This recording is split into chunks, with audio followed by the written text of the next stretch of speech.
All right, what's up, ladies and gentlemen? We are back once again for week number 7 of Pete's Power Rankings. Yes, these are your NFL Power Rankings. I'm watching every game all throughout the week, taking notes, keeping tabs.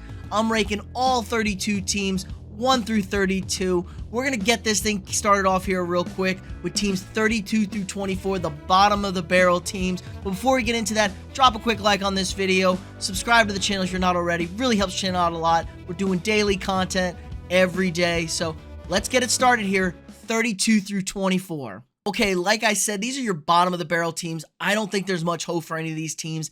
Not too much movement, a little bit of sliding up and down, jostling for position of who is the absolute worst in the NFL. It's got to be the Carolina Panthers right now. They just fired their head coach. They got sideline blows up from Robbie Anderson. He gets traded. Christian McCaffrey is probably getting shipped out of town, as well as some other young pieces. This is going to be a complete redo job, so they're going to stay at the bottom here. The Bears, again, a horrible offensive performance on Thursday night, losing to the Commanders at home. Man, Justin Fields just doesn't feel like that guy at quarterback.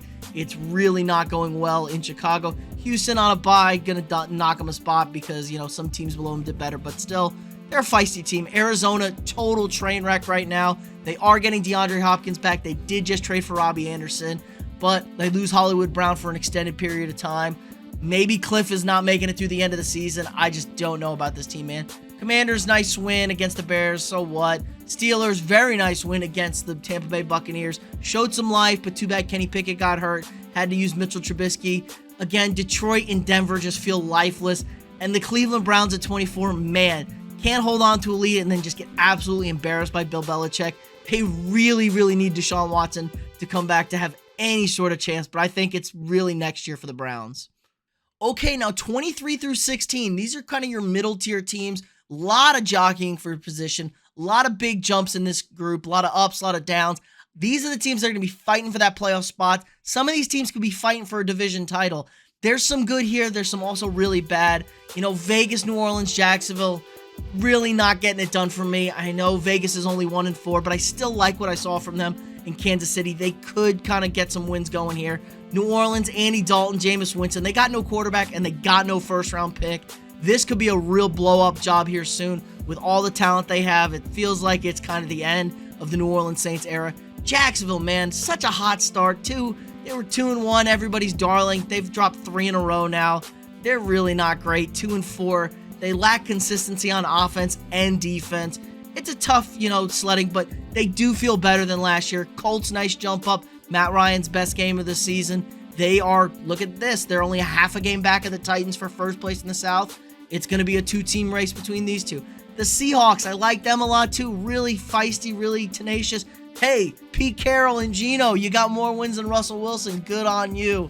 But I just don't think they're really going to be too much of a contender here. But hold on here at 18, the Patriots and Bill Belichick. Bailey Zappi, we could have a quarterback controversy with Mac Jones. The offense has looked great under Zappi. The defense is really getting back to that elite level. This is a Patriots team that could really make a push, and we could once again find Bill Belichick in the postseason. Green Bay at 17, -4 here spots. Man, bad loss at home to the Jets in Lambeau. Aaron Rodgers hates the coach. There's a lot of bickering going on. What does this team do well? They don't have a good offense. The defense isn't as good as it was the first few weeks. Just a lot of mediocre meh. Rodgers feels like he's already out the door into retirement and then putting the Packers in cap hell next season and no quarterback. Tennessee at 16, I drop them on a spot. They had a bye here. I think they're okay. The AFC South feels really down. But, I liked what I saw from some teams this week with some nice wins. So they just slide down here to 16. But let's get into the juicy part here, what everyone waited for. Team number 15. Team started out hot. They've fallen a bit, but I still like their chances to get a postseason spot coming up.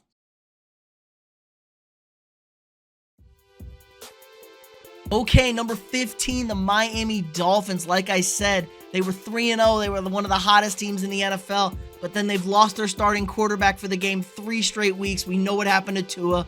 Teddy last week. Then Skylar Thompson got hurt this week, and Teddy had to come back in and fill in. So it's been a lot of quarterback injuries, but this defense is still really good. They stifled the Vikings offense. They really held them in check for most of the game. It was a slog for them. And, once you get Tua back, he's supposed to be back this week against the Steelers. This should really help the offense out. I am a little cool on Mike McDaniels. It doesn't seem like he has a great grasp of getting the ball into his playmakers' hands. Tyreek Hill, Jalen Waddle, I did not see enough of them. Even though they had decent games and they did outgain the Vikings by nearly 2-1, it just wasn't enough. They don't run the ball enough, so they got to work on some play calling things. Hopefully they get healthier, they get both their tackles back, they get their quarterbacks back. This should be a team that could turn around this 3-game losing streak and get headed back towards a playoff spot.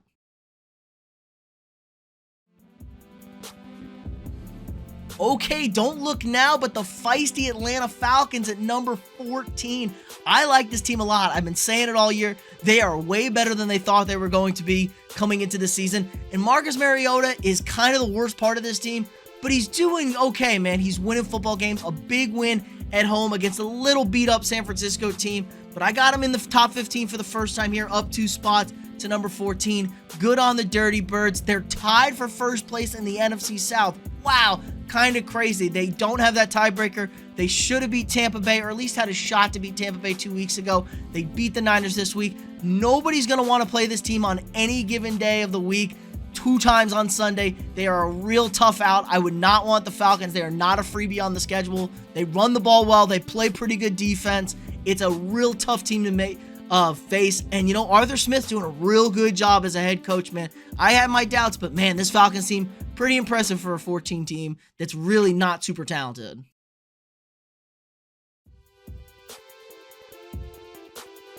Okay, another first-timer on the top 15 list. Don't look now. Your New York Jets are 4-2. I know, we're living in the upside down here.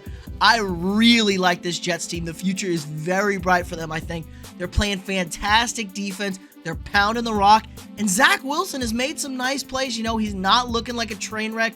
He's showing some potential that he's a competent quarterback in this league. They have good wide receivers, all very young guys to pair with him. Rookie running back Breece Hall has been a monster the last few weeks on this 3-game winning streak. Absolutely fantastic showing so far. Huge win in Green Bay.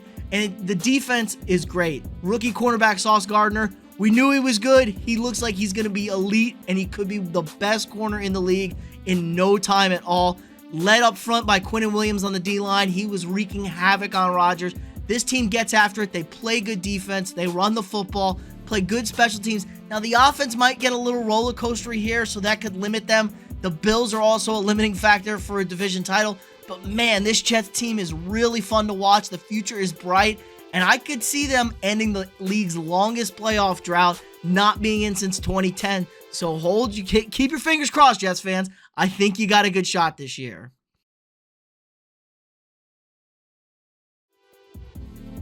Okay, number 12. I'm sticking the Rams here at number 12. I'm going to keep them at number 12.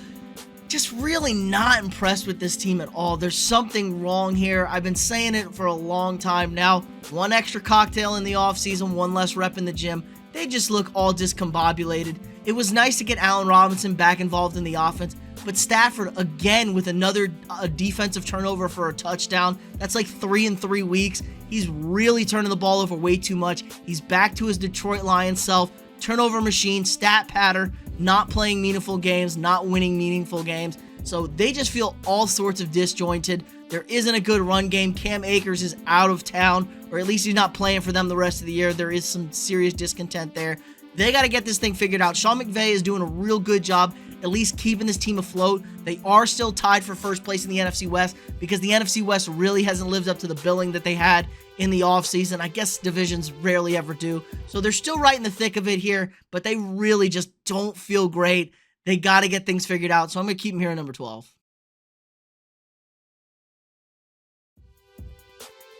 Okay, number 11, the Baltimore Ravens.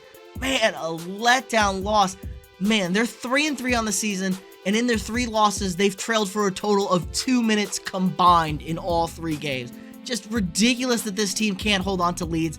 They've blown 3 double-digit leads this season, 2 of them greater than 17 points. It's just an absolute frustrating thing. They get leads, and they can't hold on to them. The offense shuts off. Lamar, your quarterback's 96, 111, 114, and then 56 in the fourth quarter. Lamar has not been good in crunch time, and if it wasn't for Justin Tucker being the man, this team could easily be 2-4. and blowing another double-digit lead. It's just something wrong with the coach. The offense is not really crisp. They don't know how to hold on to the lead. The defense was bad early, but they've been playing better the last few weeks. Lower scored games. It's really been on the offense here that hasn't been able to put teams away.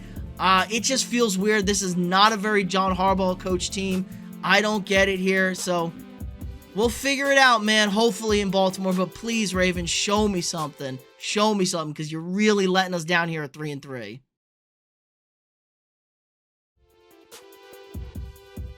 Okay, number 10, I'm going to keep pat here with the Chargers at 10 like I did last week.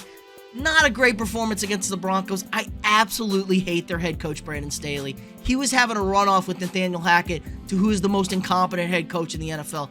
Good God, his decision-making, his football sense feels like that of a houseplant. It's so bad. He feels clueless. He makes life so much harder than it needs to be. Justin Herbert, though, still a really good quarterback. Austin Eckler in the running game is starting to get going. It's a real positive sign. Keenan Allen should be coming back here soon. Should be 110% really, really soon here off this hamstring. They need him. They got to keep feeding Mike Williams the ball. The offense just feels like it shoots itself in the foot. Now, the offensive line is a little beat up. I should say a lot of beat up. And it's kind of a patchwork. But you got to help them out. And the defense is bad, man.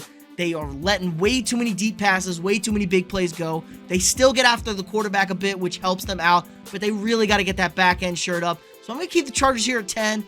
And they're another team that's still right in the hunt of it. And they could make a move here. They just feel like a really awkward 4-2 team. But a lot in front of the Chargers. Number 9, the Cincinnati Bengals. I'm bumping the Bengals up a little bit here. Good team. Good team. It's really nice to see that the offense and Jamar Chase, where have you been all season, was back against the Saints. And the defense actually kind of let them down a bit, but they'd been fantastic all year. So they were due for a letdown game. It's nice that the offense has put together some good weeks. I know they lost to Baltimore just recently, but that was a real close division road game. They played that game well. I'm liking what I'm seeing. Don't love Zach Taylor as a head coach. There seems to be a running theme with these young head coaches where they just kind of do stupid shit and they outthink themselves, they outthink the room, and it causes disasters. This thing should be so much easier than it is for the Bengals. But again, love Joe Burrow, love Jamar Chase, love T. Higgins, love Tyler Boyd, love Joe Mixon. There's just so much to love on the offense. They got to get the protection down, which has been a lot better. Defense is going to get back to where it should be. And again, the Bengals are tied in the top of the AFC North at 3-3, another division not living up to the preseason hype. So they're right there, tied half a game back out of first place. So all to play for the Bengals, obviously. And I think this team is trending in the right direction.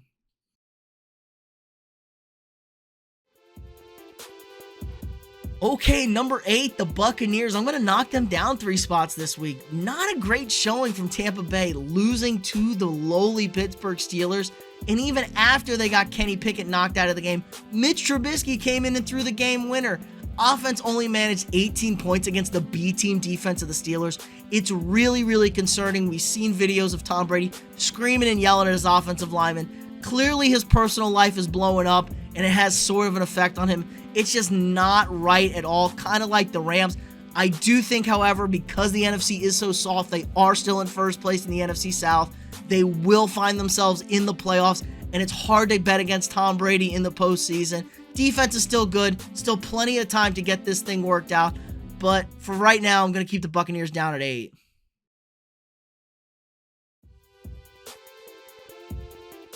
Okay, number 7, another disappointing team. I'm dropping 3 spots. Your San Francisco 49ers. Man, I was so high on them last week. They look like they had things rolling, but the injuries keep piling up for this team. The defense is really banged up, and the offense is showing it really can't do it unless the defense carries them. Jimmy G and the offense took a step back. They still seem to struggle a bit. Shanahan's play calling is questionable sometimes.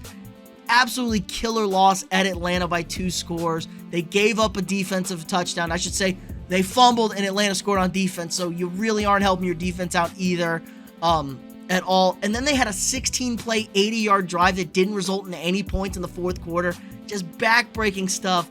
Niners coming back down to earth. But again, like I said, they're tied. They're in first place. They kind of own Sean McVay, at least Shanahan does. So that's a good thing. So they're in good spot here, tied at first in the division. They got to get healthy. Maybe they got to look into some new team doctors because it feels like this team is hurt every single year, all the time.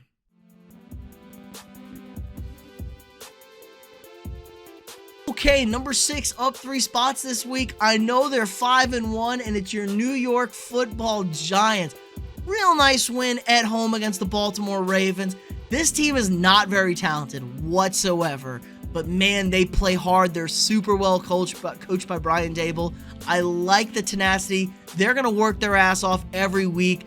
Thank God Saquon Barkley is healthy. His resurgence has been a blessing to the NFL, fantasy owners, and the Giants, obviously. He's having a great season. They run the ball well. They play good defense. But I kind of have him here. Can you trust Daniel Jones and these wide receivers to throw the football in big-time spots and make big-time plays? I find that really hard to believe here. You know, it's a real shame that their division is so stacked. They're really kind of up against it in this division. They've already lost at home to the Cowboys, so they're already behind the 8 ball here. I think they've got a good formula here. Win some games, play good defense, don't turn the ball over, run the ball. It could get you into the wild card spot. It should get you a wild card spot, but it's really going to be limiting as far as moving on in the playoffs. But for now, I like the Giants here at number 6. Don't freak out at me, fans, because I got a division rival also ahead of them here at number 5.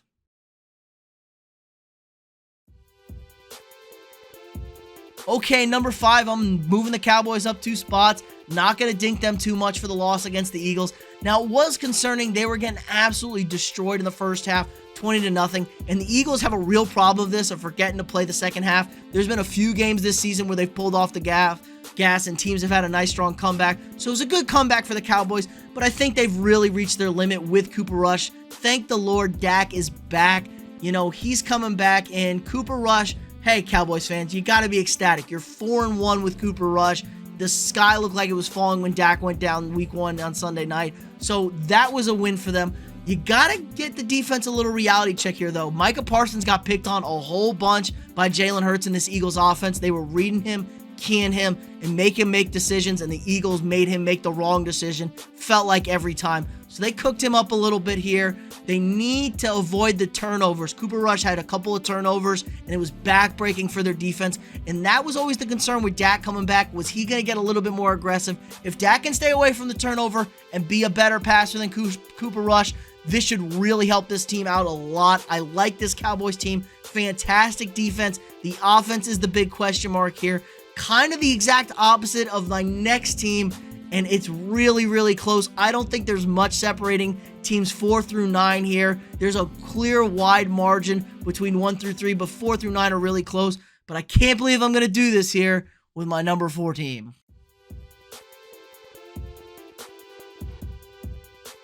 Okay, at number 4, it's my Minnesota Vikings. This is the most frustrating 5-1 football team I've ever seen.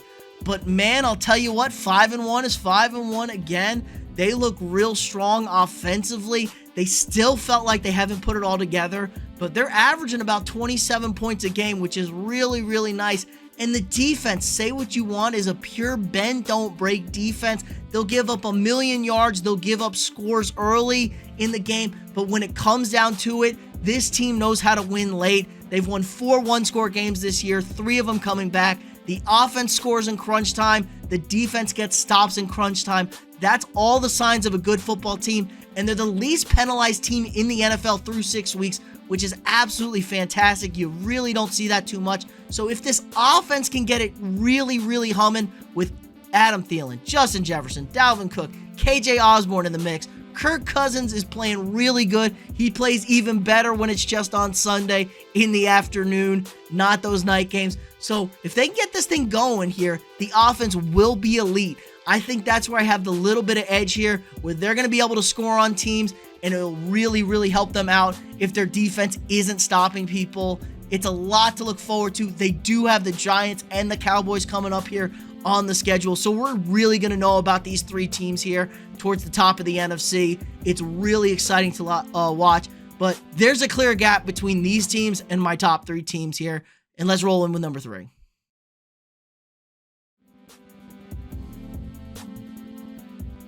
Okay, number 3 here, your Kansas City Chiefs. Tough loss at home against the Buffalo Bills, the AFC perennial matchup. Chiefs really weren't super sharp this weekend. Not like the Bills played any sort of special football here.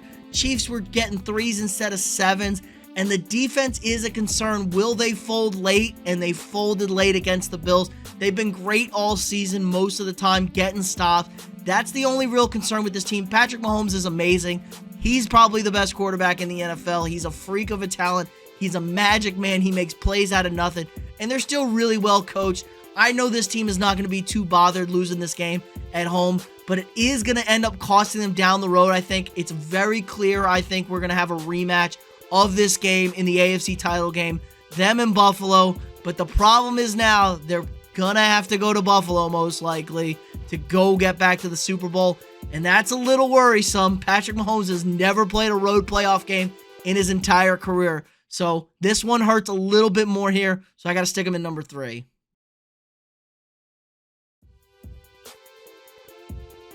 Okay, at number 2, your clear best team in the NFC, the 6-0 Philadelphia Eagles.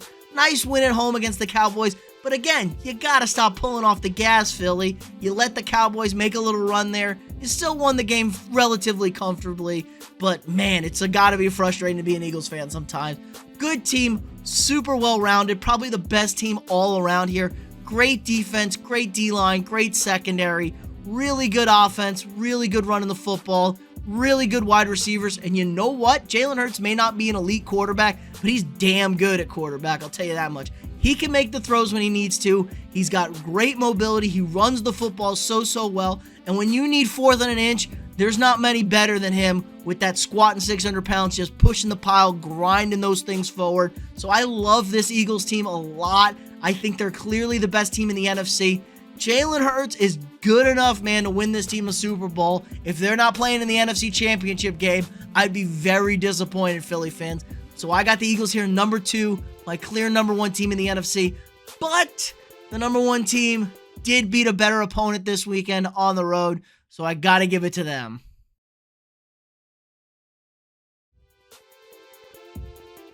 Okay, and it coming in at number 1 for the first time this week, it is your Buffalo Bills. Circle the wagons, ladies and gentlemen. Kind of excised some demons this past weekend, winning that game in Kansas City. It is a little concerning, though, Buffalo. You gave up another 12-second drive this time for a field goal before the half, but maybe they played it smart and gave Patrick Mahomes too much time, leaving him a minute on the clock before scoring the game-winning touchdown.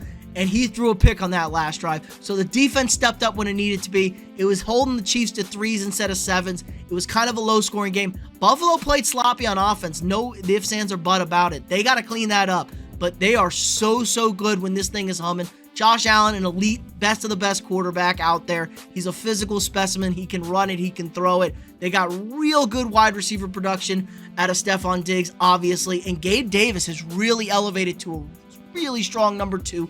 I'd like them to get Dawson Knox involved a little bit more and to run the football a little bit more. Singletary was pretty solid there in the first half for them. They were running the ball really well against Kansas City. Just need them to commit to it. And the defense has been a little bit banged up. They're hopefully going to get a little bit healthier. So the Bills won the game they needed to win. It should be good enough to get them that first round bye and keep them in Buffalo for the entirety of the postseason. So get ready, ladies and gentlemen. This Bills team could be walking themselves back into a Super Bowl.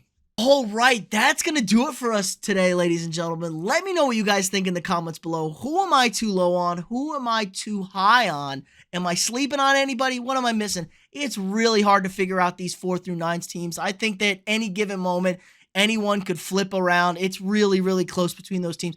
I think the distance between 4 through 9 is closer than the distance between 3 and 4. That's what I really think it is. I feels like there's a clear top 3 teams and then everybody else kind of there, but we'll see where it's going. We've got a lot to play, still a ton of good football left.